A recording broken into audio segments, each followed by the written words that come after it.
Good evening, everyone, and welcome back to Empty Cloud Monastery for another live stream with Bhante Sumitta. So welcome to everyone that's joining in this evening. And as usual, we'll be having a Dhamma talk, and it is the 5 hindrances, pañca-nīvaraṇa. And you're welcome to type in questions at any time, and I'll read them out at the end for Bhante Sumitta. So please give him your full attention, and if you have any questions, go ahead and type them in whenever you wish to. Okay, so please go ahead.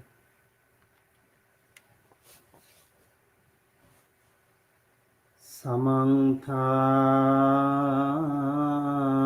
Chakravalesu Atra Gachantu Devata Sadhangmang Munirajas Sunantu Sagga Mokkhadan Dhamma Savana Kalo Ayang Bhadantha Dhamma Savana Kalo Ayang Bhadantha Dhamma Savana Kalo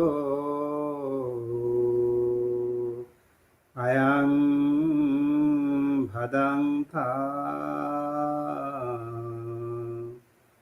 Namo Tassa Bhagavato Arahato Samma Sambuddhassa Namo Tassa Bhagavato Arahato Samma Sambuddhassa Namo Tassa Bhagavato Arahato Samma Sambuddhassa Panchimani bhikkhave nivaranani katamani pañca Kāmacchanda nīvaraṇaṃ vyapada nīvaraṇaṃ thena middha nīvaraṇaṃ uddhacca kukkucca nīvaraṇaṃ vicikicchā nīvaraṇaṃ imāni pañco bhikkhave pañca nīvaraṇāni.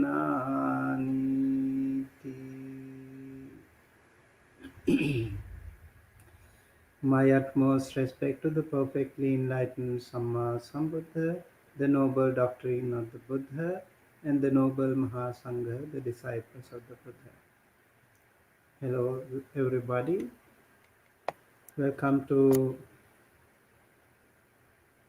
today's Dhamma talk on pañca-nīvaraṇa, or 5 hindrances.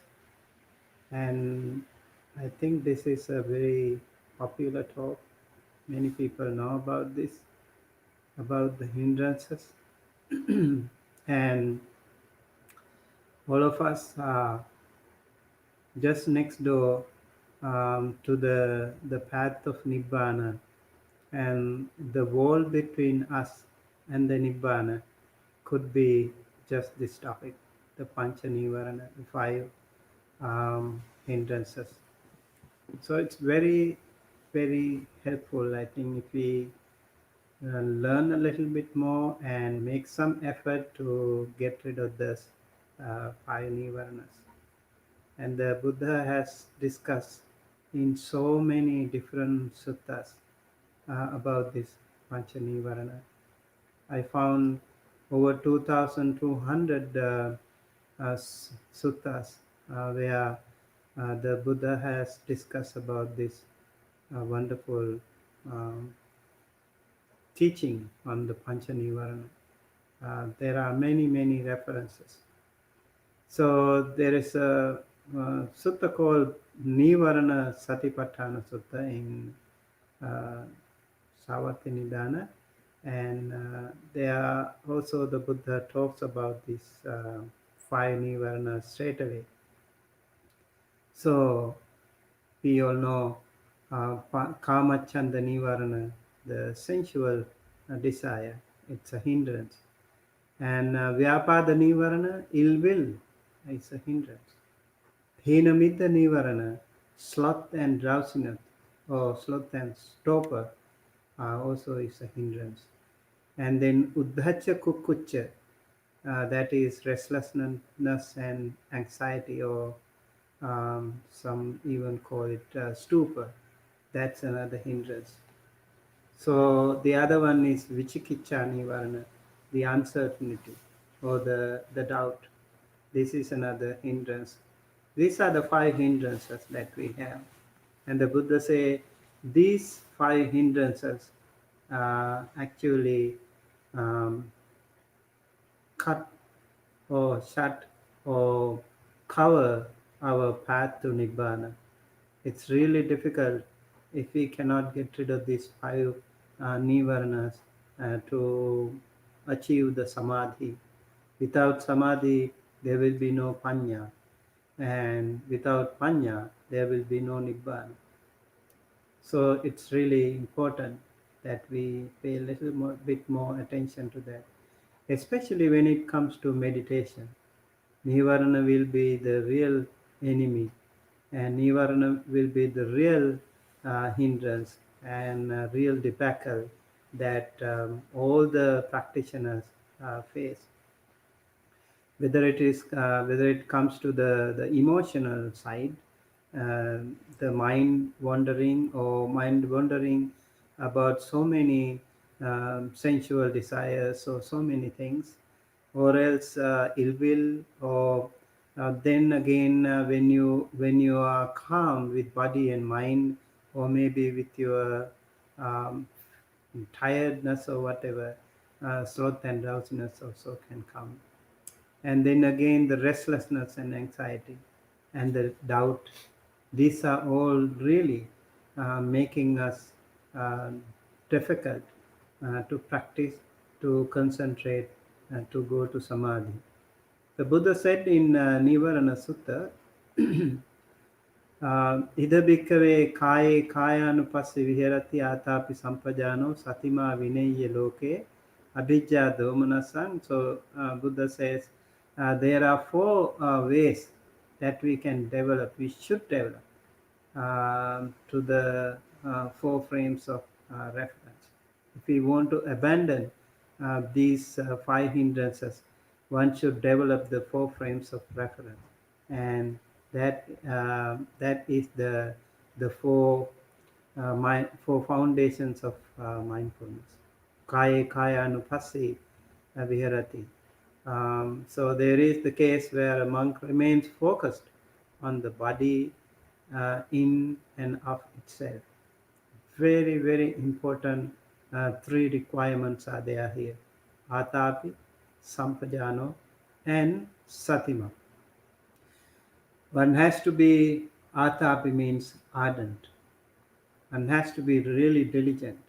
And one who is working hard, making effort, determined, and also making some kind of a progress. That diligent, ardent nature can be a very powerful, very strong requirement, a qualification, if one wants to focus on this contemplation on body. And the other one is alert, sampajano. So you have to be really mindful, you have to be really alert with whatever happened. And then satima, mindful. So ardent, alert, and mindful, atapi, sampajano, and satima.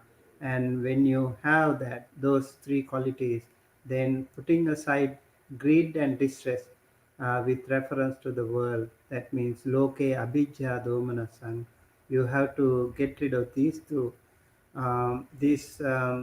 greed and hatred, about the world, and then you can focus on the body and of itself. So kaya anupassi will be practiced that way.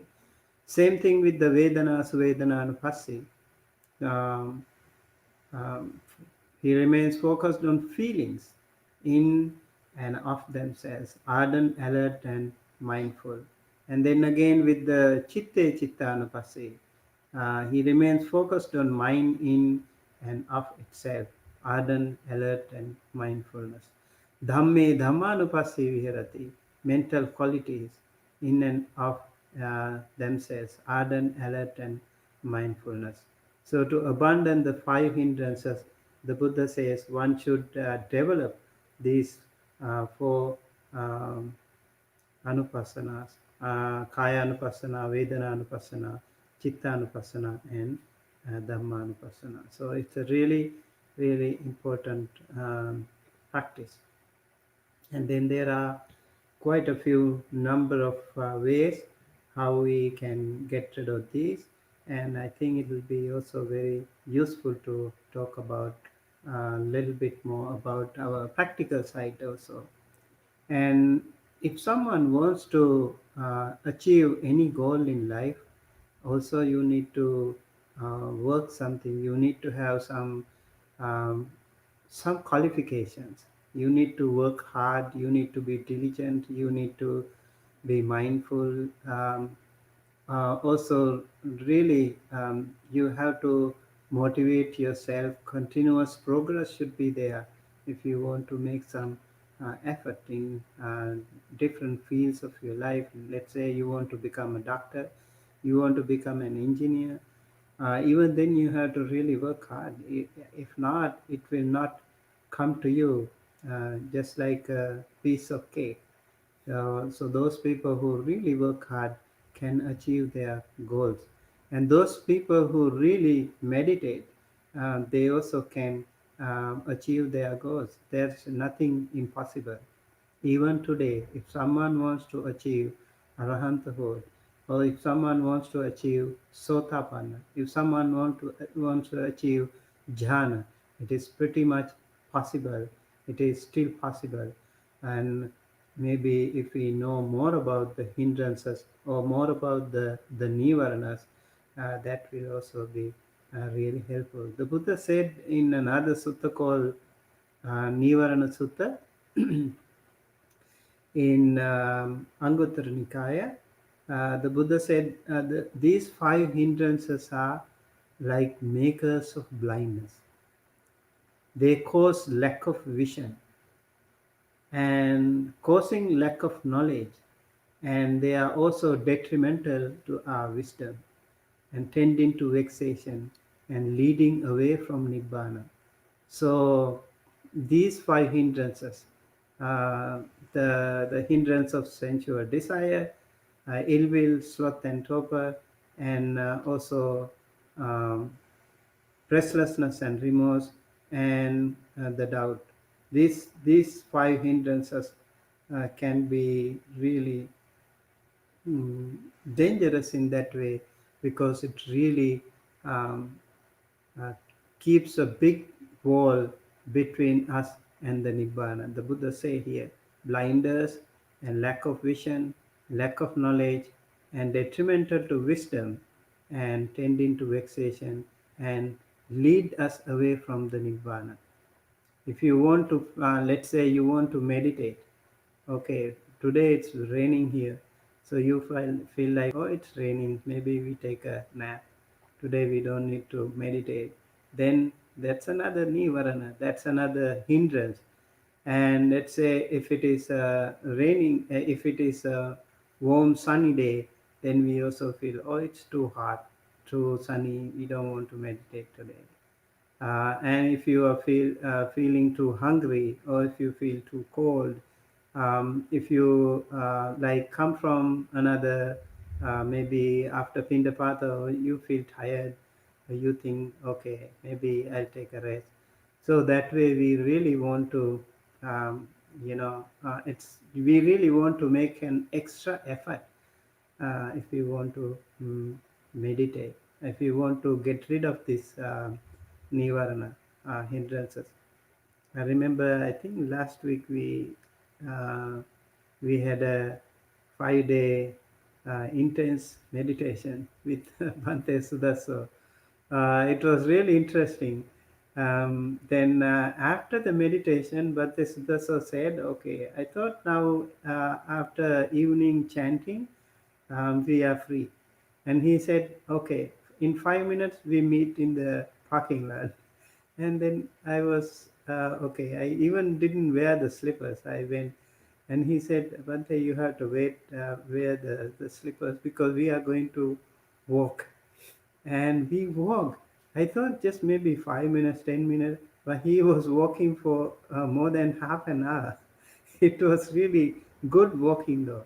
And then we came back, and then he said, "Okay, take a 5 minutes break. We meditate again." I was really thinking, wow, this is really cool, because every time we come from Pindapata or walk, we feel like taking a rest. But this was a really good practice, and I felt after that walking, we were almost sweating, and our heart was pumping. And I felt that meditation was really, really, really different and very good. And every day we were practicing, we were walking, and after that I was more energized. I felt really good, and wish to have some more practices like that. Maybe once a month would be a great idea, I think. Yes, thank you, Bante Sundaso, for initiating that program. I really enjoyed that actually. So the Buddha said, if you want to um, practice, like how to get rid of these five hindrances, in this the Buddha said in Nivarana Sutta, and he said 7 factors of enlightenment. These are the way that we can get rid of the five hindrances. And in the previous sutta, the Buddha said, um, for for foundations of mindfulness, kaya anupassana, vedana anupassana, chitta anupassana, dhamma anupassana, they are very helpful to get rid of the five hindrances. And in this case, the Buddha said 7 factors of enlightenment can again, these are sati, dhamma, vichaya, virya, piti, passaddhi, samadhi, upekka. These 7 factors of enlightenment can also help us um, get rid of the five hindrances. Really, really important that many of these are also somehow interrelated. We can see that sensuous desire, for example, there is a Bhante Jnana Tiloka. He gives I think Jnana Ponika. He gives a good examples from the Buddha's teaching in Anguttara Nikāya. He points out sensuous desire is compared with water mixed with manifold colors. So sensuous desire is water mixed with manifold colors, and then that is kamachanda. Vyapada, that is ill will, is compared to boiling water. And sloth and torpor, that is thina middha, is compared to water covered by moss. And then restlessness and scruples, that is uddhacha kukucha, is compared to agitated water whipped by the wind. And skeptical doubt or vichikicha is again compared to turbid and muddy water. Everything is about the water. I remember I was watching a cartoon movie on life of the Buddha, and in that there is a scene where the Bodhisattva he is practicing penances, um, like what you call dukkha kriya. Dukkara Kiriya or penance, 6 years penances he was practicing deep, intense meditation he was practicing. And then he actually was very weak in his body. And one time he was stepping on the water, and then he found before stepping the water was very clean and clear. And then when he stepped into the water, and the water completely became murky and muddy, and then he couldn't see himself. And that was another way that he found, um, the because he was always meditating. Everything, every moment of his life was a meditation for him. And that particular moment he felt there is something in it. And that was the way he actually started getting rid of that intense penances. And rather than practicing that way, he wanted to get rid of that. He wanted to switch to the middle path, Majjhima Patipada. And that I when I was reading this sutta, I felt it would have been uh, very nice, like the water is compared to, why the water is compared to the five hindrances here. Very beautifully done here too. And then in many cases, the thing is, with we have these five hindrances, and then one cannot clearly understand one's own benefit. And because of this problem, you cannot see things properly. And then regarding the temporary suspension of the five hindrances, you have to then enter the jhanas.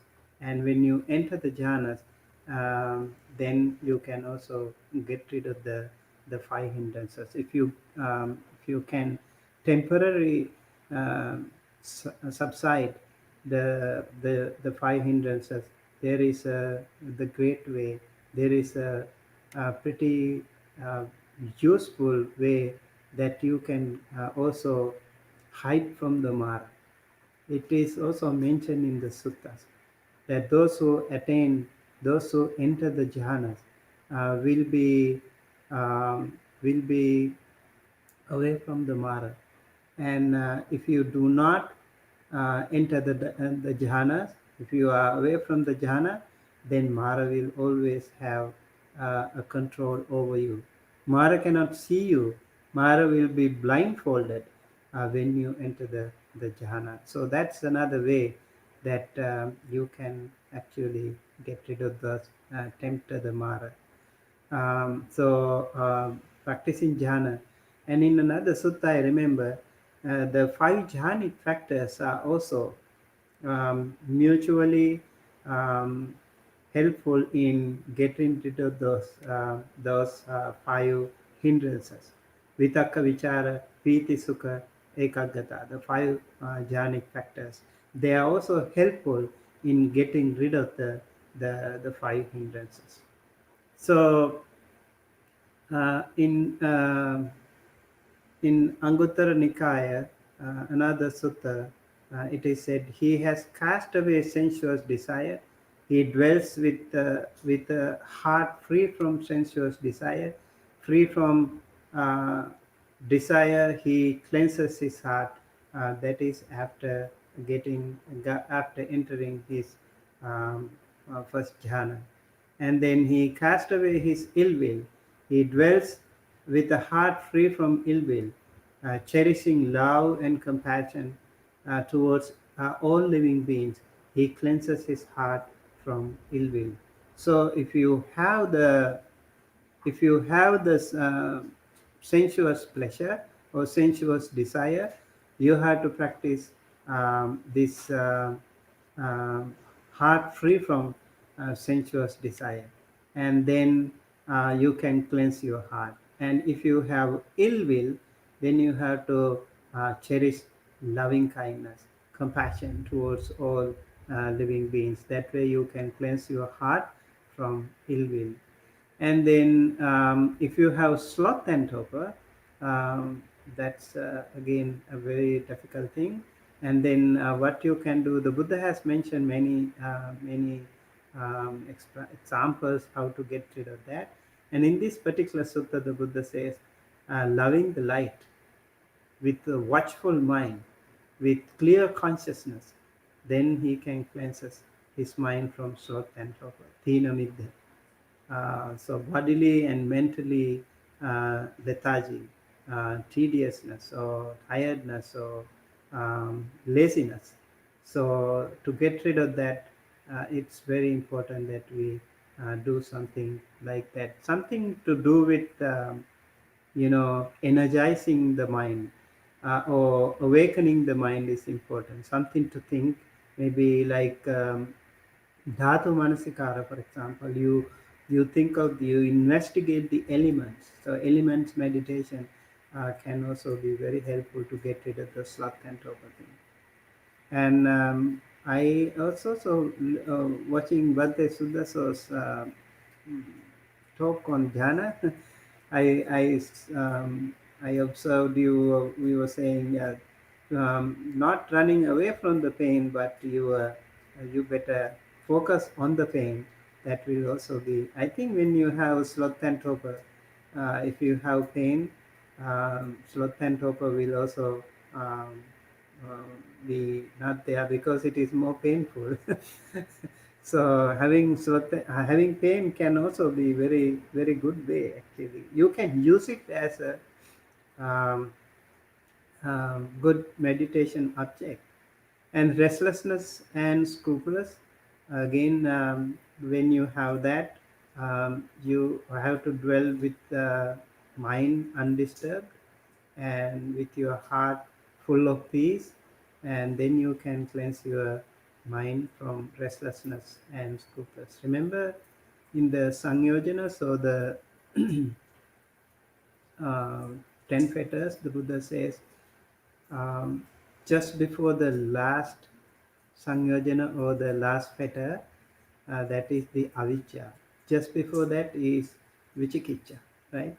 So vichikicha can only be abandoned uh, when you become arahanta. Until then, we will have it.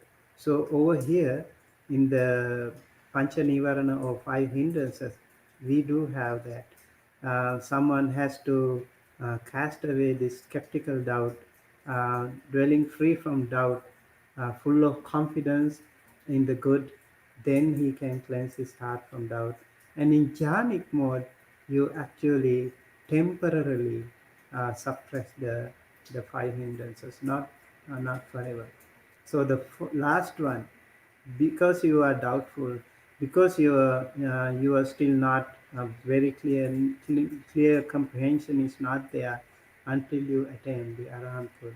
Avidya will still be there, right? So this vichikicha is just next to avidya. Ruparagam, Uddhacha, the restlessness. The Uddhacha is just next to Avijja. So that will be very important thing for us to remember, because when we have restlessness, we can't meditate. We cannot, when we cannot meditate, then we cannot go to samadhi. When we cannot go to samadhi, then we cannot have panya, so wisdom. No wisdom means no nibbana. So restlessness can again be a real debacle, real hindrance for all of us. So this fifth hindrance is a really powerful one out of all of them.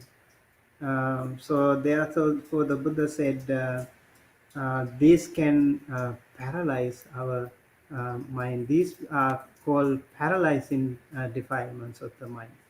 These five hindrances are paralyzing.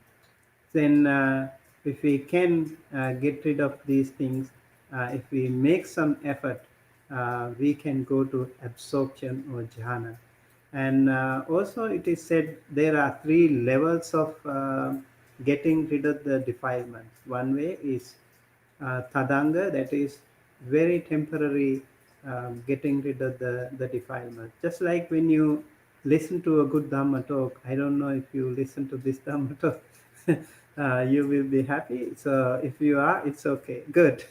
And maybe yes, some when we listen to certain Dhamma talks, also we feel many other Dhamma talks. In fact, we feel very good. We don't generate unwholesome thoughts.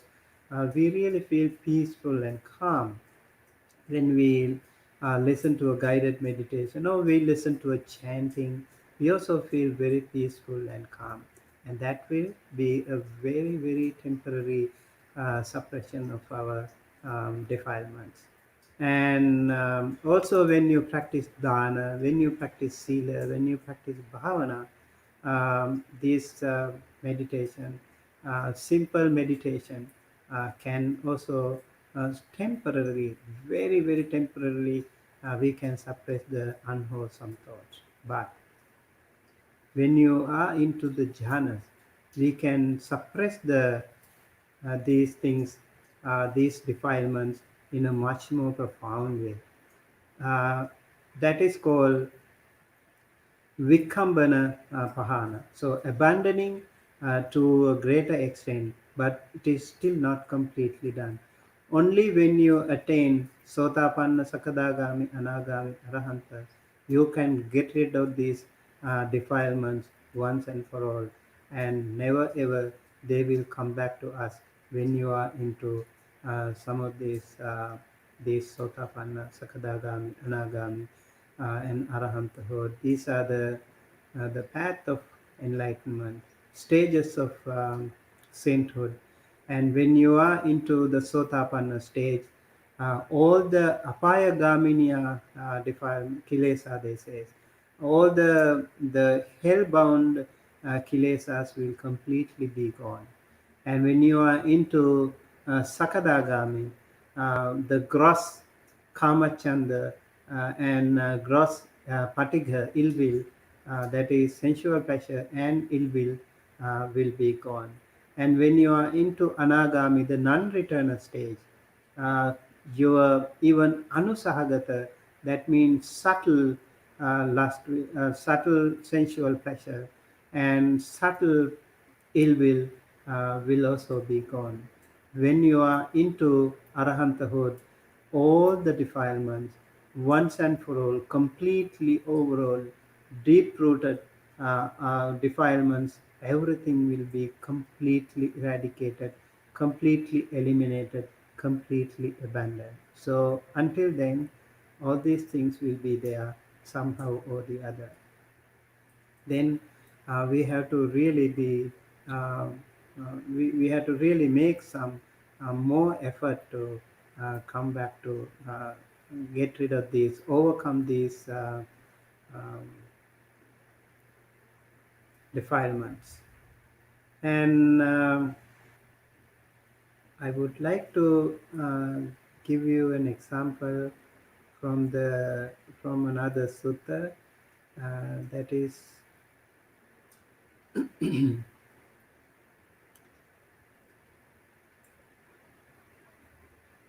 so whenever Nyanaponika gives Samyutta Nikāya quote, just as monks this body lives on nourishment, lives dependent on nourishment, does not live without nourishment.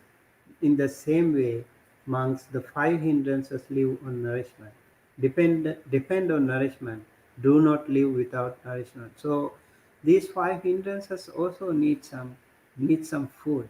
We give the food to them, and that is the nourishment of sensual desire.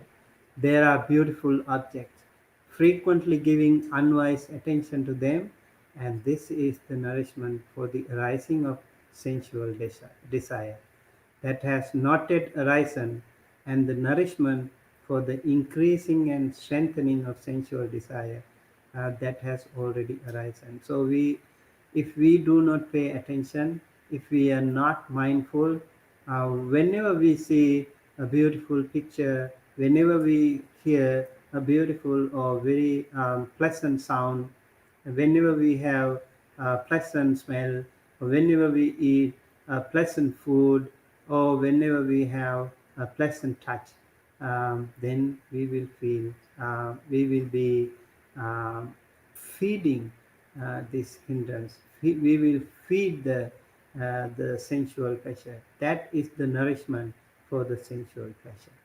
And the same thing with the ill will too. When we have, there are objects causing aversion, ill will, anger, and if we do not pay attention to them, what will happen?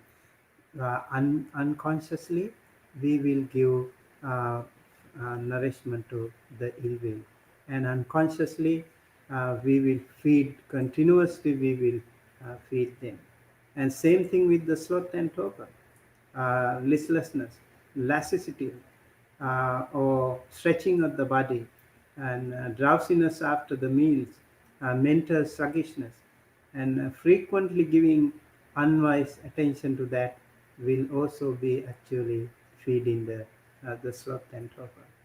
And same thing with the restlessness and remorse. And there is unrest of mind, frequently giving unwise attention to that unrest of mind can be feeding, can be a nourishment to uh, the remorse, restlessness and remorse. And then there are things causing doubt, frequently giving attention to them, that will be again the nourishment for the doubt. So this way, we have all these sensuous desire, ill will, sloth and torpor, restlessness and worry, and skeptical doubt. They are like bad companions that like to hang around, and there is a way to get rid of them. So, as we mentioned before, one way of focusing or developing the four foundations of mindfulness. And then again, we learned another one, the seven factors of enlightenment.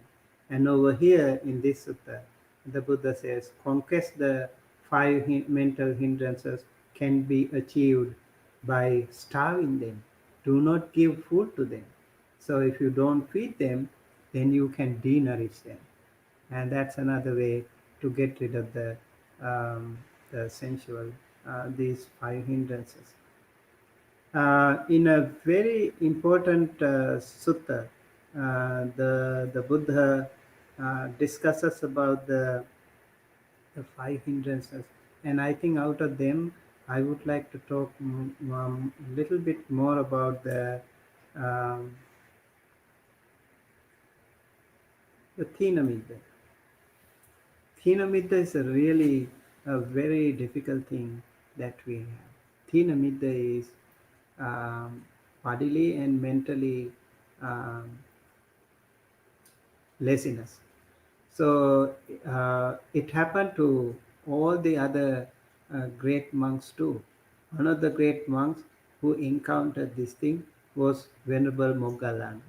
You know, Venerable Moggallana was the foremost among those mystic powers. He could perform so many wonderful miracles, miraculous powers he had. And many cases, the Venerable Moggallana was assigned by the Buddha even to go to the heaven and interview even the god Sakka. And there are so many cases where he had the opportunity to meet so many wonderful devas and brahmas and all even the other celestial being, plus the woeful state, those people, the hungry ghosts and all. He has interviewed many too. He could do so many wonderful miraculous powers.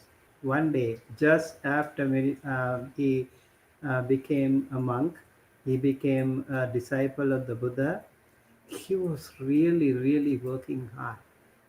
Remember, Venerable Sariputta or Upatissa, his friend, was the one who first attained Sotapanna.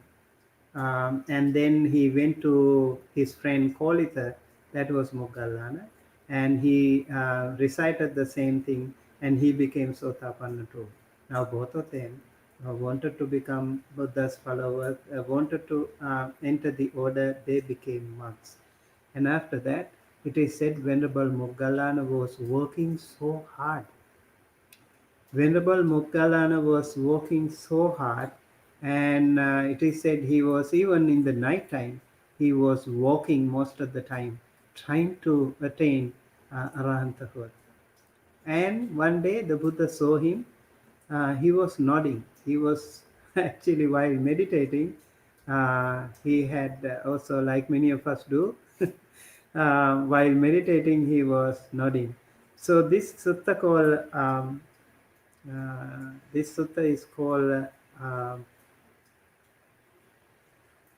what do you call Pachalaya, Pachala Sutta. It is also called Pachalaya Mana Sutta or Moggallana Sutta also. Pachalaya Mana is nodding off. So Venerable Moggallana was nodding off, and the Buddha saw him. Buddha was far, far away from him actually, and then Buddha immediately went. It is said, Seyatapi nama balava puriso sammijitangma bahang pasare, like a strong man when he bends his arm, it doesn't take much time, right? Samminjitangva bahang pasaraya pasaritangva bahang samminjaya. So just like stretching by a very powerful man, the Buddha appeared in front of Venerable Moggallana, and he sat there, and then he asked Moggallana, "Are you nodding?" When he was doing it, "Are you nodding, Moggallana?" And then you can't fool the Buddha. You cannot say no. You have to say, "Yes, Bhante, I'm a Bhante." He had to accept that. And then the Buddha said, he gave a beautiful list of tricks, some very, very important practical ways to get rid of his sloth and torpor. In that case, Venerable Moggallana, when you perceive that drowsiness is descending upon, you should make a mental note of that perception. Frequently make that perception. It is possible that when you do so, that drowsiness would go away. So number one is noting. Noting, mental note of that perception will be helpful. When you feel sleepy, maybe it works, maybe it will not. And then the Buddha says, if Moggallana, that drowsiness still would not go away, then Moggallana, you should think about, ponder over, mentally attend to a teaching that you have learned, that you have mastered. It is possible that when you do so, that drowsiness would go away. So one thing is to take note um, of that perception, and then if that doesn't work, reflection will be another way. So when you do the reflection of some teaching that you have learned, maybe some of the teachings that you have recently learned, some of the suttas that you have recently read, you can reflect on that. That will also be able to make your mind awake. So that's another way. And if Moggallana, that drowsiness still would not go away, still it doesn't work. You still feel like, yeah, the head is so heavy, you can't really keep it straight, and it keeps nodding off. And then the Buddha said, another beautiful way, you should recite in detail a teaching that you have learned. So you can meditate while actually literally reciting some of the suttas, maybe Karaniya method sutta, or anything, any Dhatu Manasikara, or anything that you have learned, you can recite, and you can just like I like guided meditation. Sometimes guided meditation can also maybe keep yourself awake. So just like you are leading a guided meditation, you guide yourself. You read it loud, and that way recitation also will be a good way. Another one, you can go to a massage parlor. Actually, the Buddha said, You can do a massage, spiritual massage. What you can do is you should rub both your ears in a circular manner with your palms. That's again another. Also, your limbs you can massage. That way, you can also get rid of the drowsiness. So normally what we do, like when we meditate, if you sleep, go ahead and sleep. That's nothing else, right? You don't want to make any extra effort. I feel so sleepy, I don't want to meditate. Go ahead and sleep. That's what we mostly do. But Buddha said, do not do that. Try not to sleep. Try to work against that. And noting, reflection, recitation, and even massage. Try to keep yourself awake, because this life is so precious. This life is so uncertain. We never know. So this very very moment may be important for us. And then let's say still does not work. I feel slow, sleepy, and my eyes are drooping. So what you can do? The Buddha said, look around. If Moggallana, that drowsiness still would not go away, then you should rise. Wash your eyes with some water. You can even rise and go mindfully. You go and wash your face with some cool water, and look around yourself at the surrounding, and look up at the stars and constellations. Maybe that way you can also wake up yourself, and then go ahead and meditate again. No sleep. And yeah, it might work, because when you wash your face, wash your limbs, then it might work. And also look at the sky, look at the stars. Still can you can. And then again, it might not work. I know, like when some people drive, it can happen too, right? You keep driving and you feel nodding, and then it can be very dangerous too.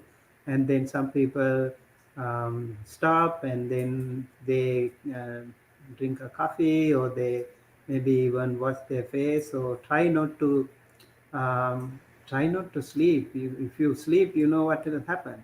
So you have to also reach the destination, just like a driver that is trying very hard to reach the destination without meeting accident. You also have to meditate just like that. Try to keep yourself awake, and use many methods in that way. I think many drivers also can know these things. And then again, this one, if that doesn't work still, the drowsiness still would not go away, then the Buddha said, perception of light. This is a very important practice, what we call aloka sanya or diva sanya, perception of light. You determine the perception of daylight. Now you are in the middle of the night, actually practicing in the middle of the night, and now you feel sleepy. So diva sanya means you imagine that there is daylight, and just as a day, so is night. Just as a night, so is day. Thus, through a mind that is open and unhindered, you should cultivate a mind of bright light.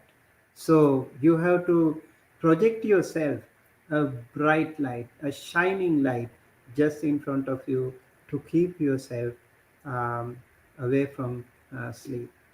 And let's say still it is not working, just for a while only, and then again you want to sleep, and you feel sleepy, and then the Buddha prescribed a beautiful meditation technique called walking meditation. Mindfully you stand and go away, and then start walking, and mindfully walk, and that will also help you. So drowsiness, you should perceive in before and after, determine in walking back and forth, and turning your senses inward.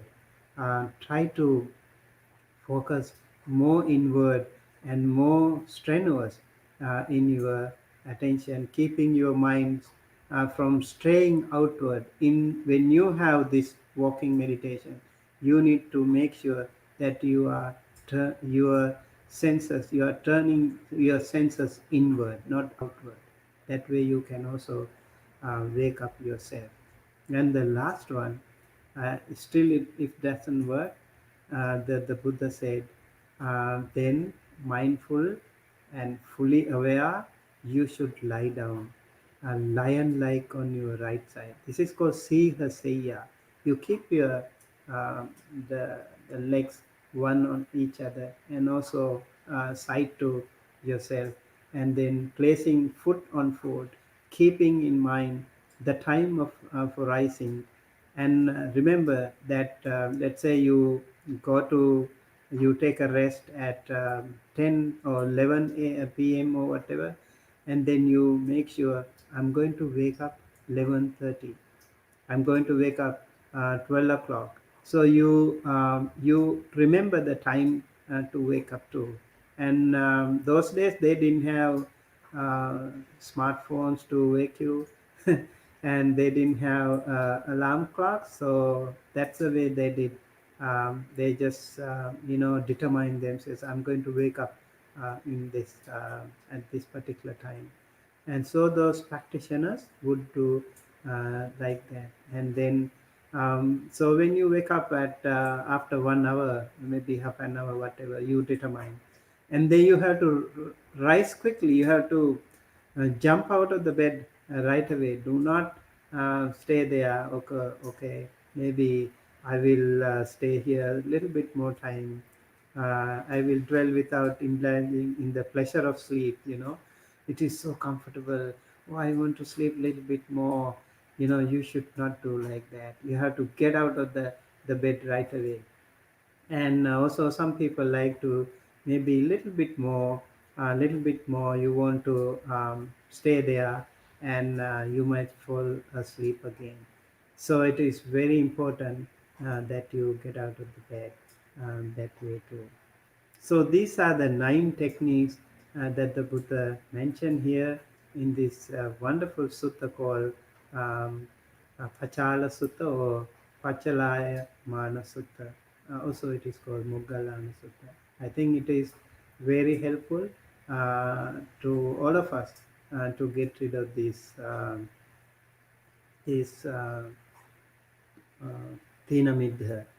And in the Vitakka Santana Sutta also, actually Buddha gives 5 methods to still the mind when it is reading of distracting thoughts.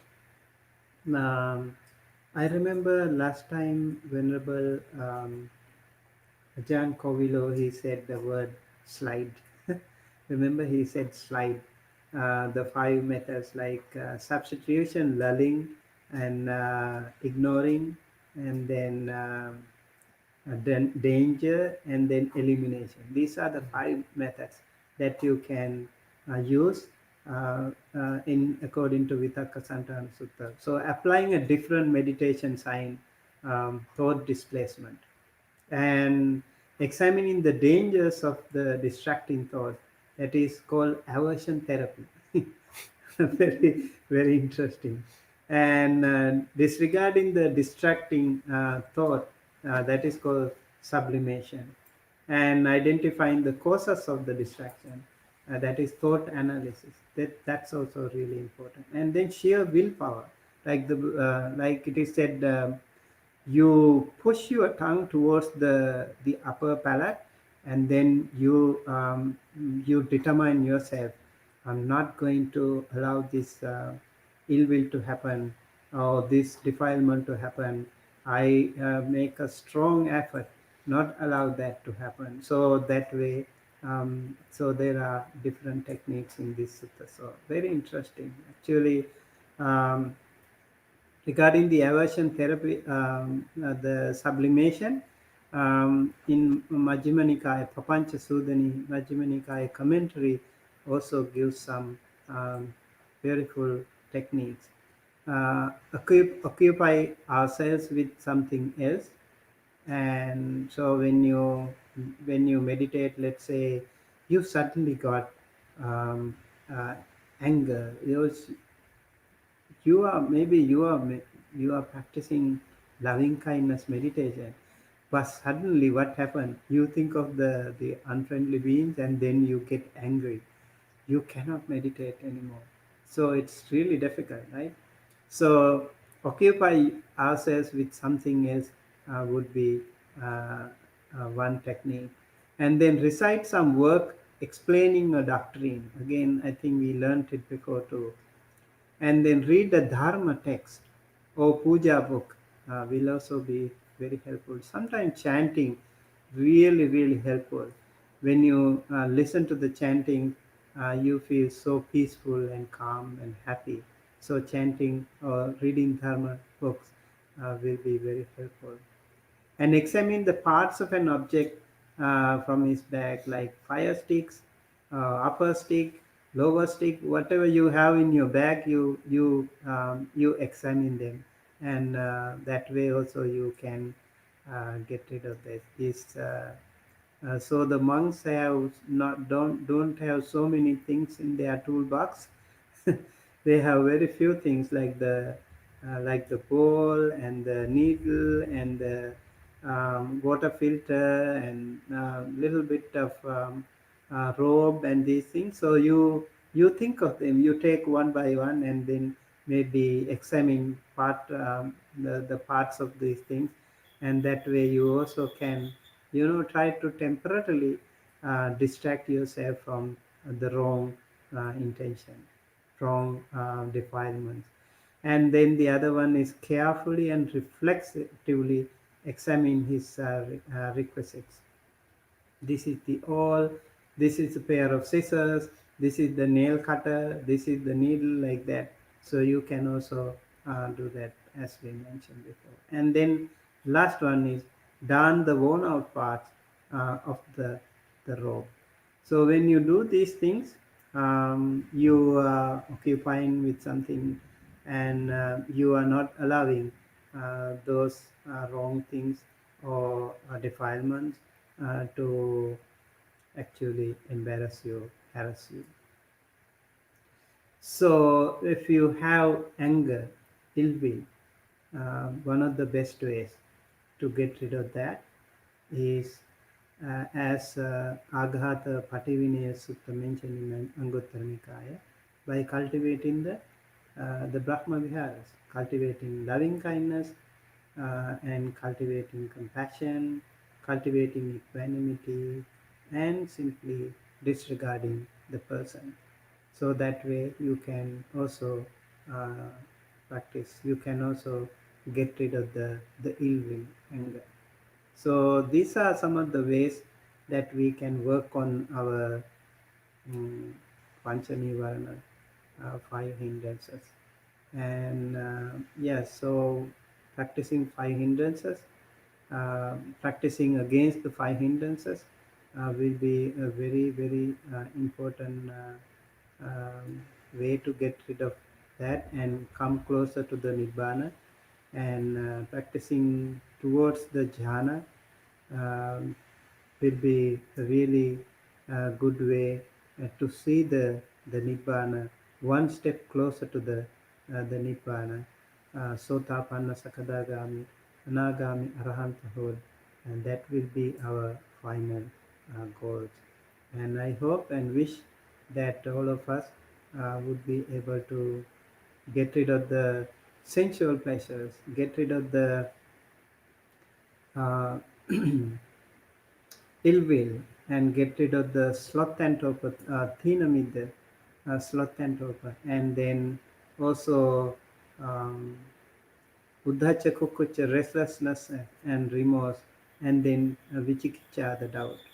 So if we have these things, we can go to the nibbana. Our nibbanic path will be completely covered by these five hindrances. So thinking of the enormous power of these five hindrances, we have to practice. We have to work against that, and hopefully, may all of us be able to uh, work against them, and may all of us be able to practice something that we can get rid of the five hindrances, and may all of us be able to achieve jhana.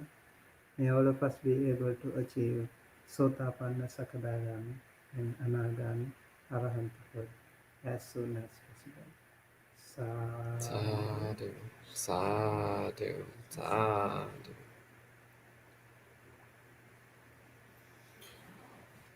Well, thank you, Bhante Sumitta, for that wonderful talk on the five hindrances. And at this time, if anyone has any questions or comments, you're welcome to type them in, and I'll read them out for Bhante Sumitta to answer. I actually don't see any questions showing up in the comments. So we'll give it a moment. If you have any questions, please bring them in this time. Otherwise, we might end a bit early tonight.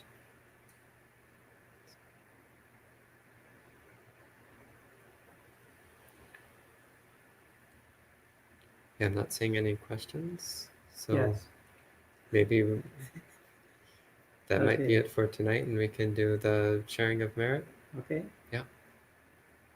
All right. So thank you very much, everyone, for joining us today with the Dhamma talk on Nivarana, so five hindrances. And hopefully, if we work on these five hindrances, that will help us get rid of this samsara. And I wish and pray that by the power of listening to this Dhamma talk, we learn something new, or we consolidate our own previous knowledge, and we also strengthen our own right view, and that way we are one step closer to the Nibbana. By the power of this, we also generate some good merit, some good positive energy. By the power of that, may all of you, your family members, your friends and relatives, all your people in your community, everyone in your country, everyone in the world be blessed by the Buddha Dhamma Sangha. May all of you be well, happy, healthy, safe wherever you are. By the power of this merit that we have accrued today and before, may all of your departed ones also be well, happy, healthy by sharing this merit. We will also not forget all the devas and other celestial beings, all the other sentient beings everywhere in the world. May they also be shared with this merit, receive this merit, and may they be also well, happy, healthy. Um, and may all of us be able to live our life according to the Dhamma, close to the Dhamma, and may all of us be able to live along with wonderful Kalyana with the friends, and may all of us be able to get rid of this samsara as soon as possible and attain the supreme bliss of Nibbana. Thinking thus, keep your palms together close to your heart and say Sadhu, Sadhu, Sadhu, sadhu. Let us transfer merits to all devas and other beings. May they receive this merit, be well, happy, healthy, safe, wherever they are. May they attain the supreme bliss of Nibbana. Ittavata-cham-hehi sambhatam punya-sampadam sabbe devanumodantu sabba-sampatti-siddhya. Ittavata-cham-hehi sambhatam punya-sampadam sabbe bhutanumodantu sabba sampatti siddhya. Ittavata ca amhehi sambhatam punya sampadam sabbe sattanumodantu sabba sampatti Siddhi Siddhiyam. May all the departed ones also receive this merit, share this merit, be well, happy, healthy, safe, wherever they are. May they also attain the supreme bliss of Nibbana. Thinking thus, let us recite this. Idang me ñātinang hotu sukhita huntu ñātayo. Idang me ñātinang hotu sukhita hontu ñātayo. Idang me ñātinang hotu sukhita hontu ñātayo. By the power of this great merit, may all of us be able to associate wonderful Kalyana Mitra friends all throughout our life, all throughout our samsara, until we attain the supreme bliss of Nibbana. Thinking thus, let us recite. Imina punya kammena mame bala samagamu sathang samagamu hotu yava nibbana pattiya. By the power of all these merits, may we all be able to attain the supreme bliss of Nibbana, the absolute peace and happiness at the end of our samsara. Thinking thus, let us recite. Idang me punyang asavakkaya vahang hotu sabba dukkha pamuncatu sabba bhaya pamuncatu sabba roga pamuncatu.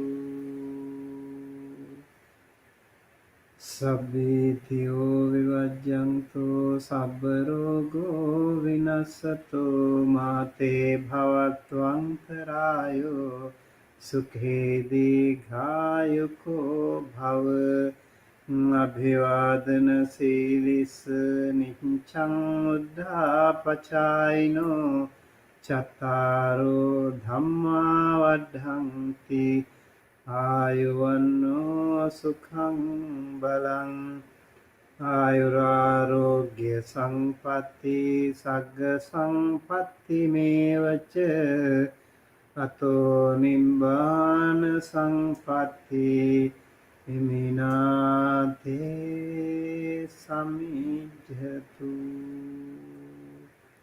Sadhu. Sadhu, sadhu.